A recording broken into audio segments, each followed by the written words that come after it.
Kaugnay po sa implementasyon ng Oplan Galugad sa Metro Manila at pagpapatuloy ng pamimigay ng cash aid sa mga tsuper, kausapin po natin si DSWD spokesperson ASEC Irene Dumlao. Magandang umaga at welcome po sa Balitang Hali. Miss Connie, magandang umaga sa iyo, magandang umaga din sa lahat ng sumusubaybay ng inyong pong programa. ASEC, kamusta na po yung nakatakdang pagpapatuloy ng cash aid distribution at ilan pa ho ba ang target mabigyan yan?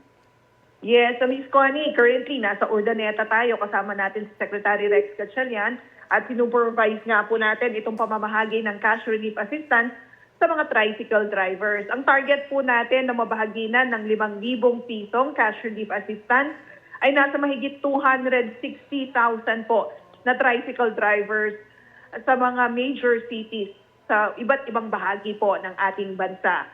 At simultaneous natin itong ginagawa. Kaninang umaga pa po nag-umpisa and ang target nga natin is matapos ngayong araw po na ito yung sa mga tricycle drivers. Kailan ho ba sisimulan yung pamamahagi ng ayuda sa mga probinsya naman? Okay. Pagkatapos naman po ng major cities, mag-move tayo sa mga municipalities.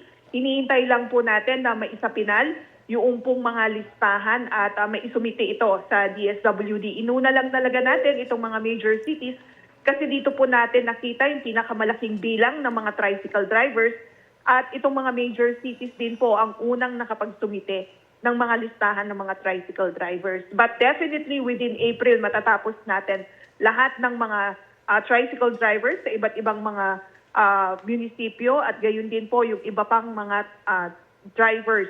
Kabilang na dyan yung TNVS, jeepney drivers at iba pang mga service delivery riders. ASEC, yung pong assessment naman ninyo, ano ba dun sa aspeto ho ng pagbibigay ng cash aid and distribution, yung nakikita nyo na hindi ho naging effective at kailangan pang ayusin? Alam mo, Miss Connie, nung nauna nating ginawa itong pamamahagi nga ng cash relief assistance dito sa National Capital Region, ang isa sa mga na-encounter po natin na challenges ay yung mga drivers na hindi po napabilang sa listahan na isinumite sa LTFRB. Kung kaya nga po ang ginawa ng DSWD ay nakipagpulong tayo sa iba't ibang mga transport network companies, gayon din po sa mga asosasyon ng mga service delivery riders, pati ng mga TNVS.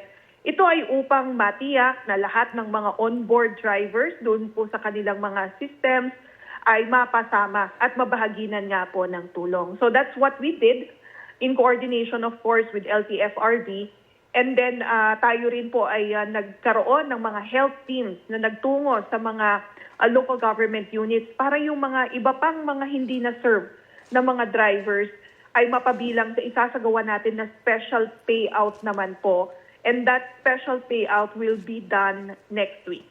At since ang DSWD po talaga ang nangangasiwa pagdating po sa pamimigay ng mga ayuda, naitanong niyo ho ba kung kailan kaya magiging maganda yung flow siguro ng pamimigay through the national ID system kaya natin?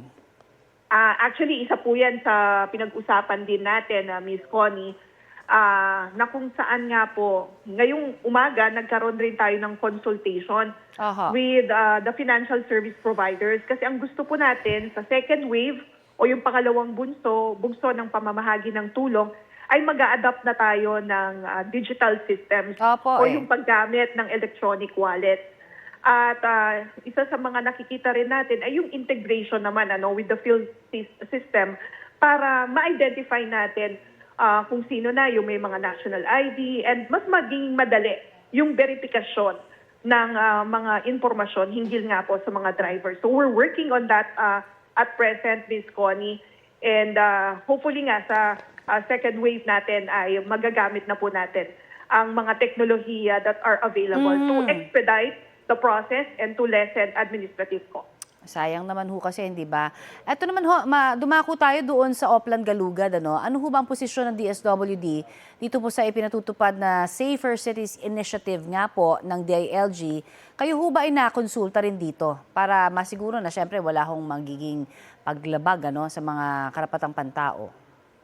Well, yes, Ms. Connie, ang Department of Social Welfare and Development, being the lead in social protection, always believes na it takes a village to raise a child. So para maprotektahan po yung ating mga kabataan who belong to the vulnerable sector, mahalaga po na magtulong-tulong ang bawat sektor ng ating lipunan, from the barangay to the local government unit to the national government agencies and even private organizations para nga po matulungan at matiyak na naproprotektahan itong ating mga kabataan and that their best interests are upheld at all times.